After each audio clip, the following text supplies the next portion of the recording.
Market থেকে যখন বড় বড় মাছ কেনা হয় তখন ওরা কিভাবে ছোট ছোট পিস করে কেটে দেয় আজকে সেটাই শেয়ার করছি।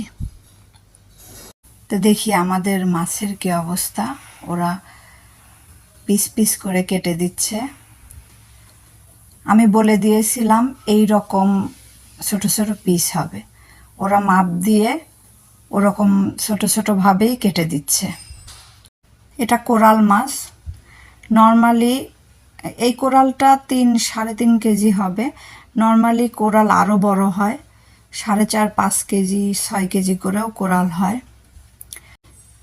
এই জন্যই আমাদের বটি ইউজ হয় না।